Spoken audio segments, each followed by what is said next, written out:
আসসালামু আলাইকুম ভিউয়ার্স, আমি আরিফুর রহমান হাজির হয়েছি আপনাদের সামনে নতুন একটি ভিডিও নিয়ে। আজ আমি আপনাদের সামনে তুলে ধরবো কিভাবে একটা প্রতিষ্ঠানে অ্যাকাউন্টস পেয়েবল বা বিলিং প্রসেস তৈরি হয়। স্টেপ বাই স্টেপ আপনাদের সামনে তুলে ধরছি। প্রথম ধাপ হচ্ছে পারচেজ রিকুইজিশন।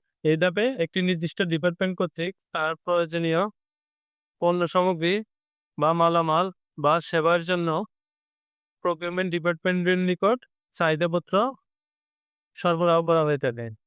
থেকে পারচেজ রিকুইজিশন বলা হয়। Approve quotation. এ পর্যায়ে সাধারণত প্রকিউরমেন্ট ডিপার্টমেন্ট পারচেজ রিকুইজিশন অনুযায়ী ভেন্ডরদের থেকে কোটেশন সংগ্রহ করে এবং সংগৃহীত কোটেশন থেকে সবচেয়ে ভালো কোটেশনটি অ্যাপ্রুভ করে। আর এই অ্যাপ্রুভকেই বলা হয় অ্যাপ্রুভ কোটেশন। সাধারণত বিভিন্ন প্রতিষ্ঠানে অ্যাপ্রুভের কার্যটি টপ ম্যানেজমেন্ট বা প্রকিউরমেন্ট ডিপার্টমেন্টের হেড দ্বারাই অনুমোদিত হয়ে থাকে। তৃতীয় স্টেপ পারচেজ অর্ডার। অ্যাপ্রুভকৃত কোটেশনের ভিত্তিতে পারচেজ অর্ডার তৈরি হয়। এটা একটা অফিসিয়াল অর্ডার যা ভেন্ডরকে শর্ত ও পণ্যের দাম, বৈশিষ্ট্য ইত্যাদি উল্লেখ করে প্রদান করা হয়ে থাকে। একে অনেক প্রতিষ্ঠান ওয়ার্ক অর্ডার নামেও বলে থাকে। চতুর্থ স্টেপ প্রোডাক্ট রিসিভ বা এমআরআর। ভেন্ডর কর্তৃক সরবরাহকৃত পণ্য কোম্পানির স্টোর ডিপার্টমেন্ট রিসিভ করে থাকে। এটাকে অনেক প্রতিষ্ঠানে জিআরআর, কেউ আবার জিআরএর নামেও অভিহিত করে থাকে। এই এই সরবরাহের সময় ভেন্ডর একটি চালান ও মূসক 6.3 সরবরাহ করে থাকে, যেগুলা পরবর্তীতে বিল প্রসেসের কাজে ব্যবহার করা হয়। পঞ্চম ধাপ কিউসি চেক। এই পর্যায়ে কোয়ালিটি কন্ট্রোল টিম পণ্যের গুণগত মান পরীক্ষা করে পরবর্তী ধাপে ব্যবহারের জন্য পণ্যগুলোকে প্রেরণ করে। ষষ্ঠ ধাপ ইনভয়েস, চালান, মূসক। এই পর্যায়ে ভেন্ডর সরবরাহকৃত পণ্যের পরিমাণ, দাম সহকারে তার লেটার হেড পেডে একটা ইনভয়েস কোম্পানির নিকট প্রেরণ করে।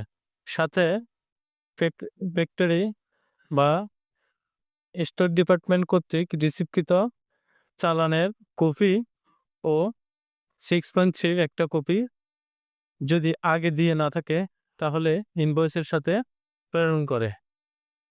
এরপর প্রকিউরমেন্ট ডিপার্টমেন্ট এই ডকুমেন্টগুলো রিসিভ করে স্টোর ডিপার্টমেন্ট থেকে জিআরআর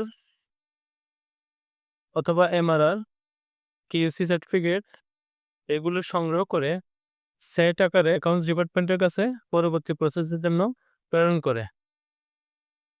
সপ্তম ধাপ অ্যাকাউন্টস পেয়েবল ক্রিয়েশন।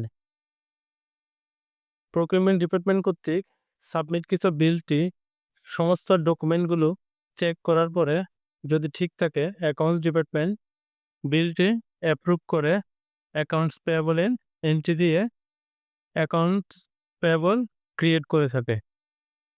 অষ্টম ধাপ পেমেন্ট প্রসেস।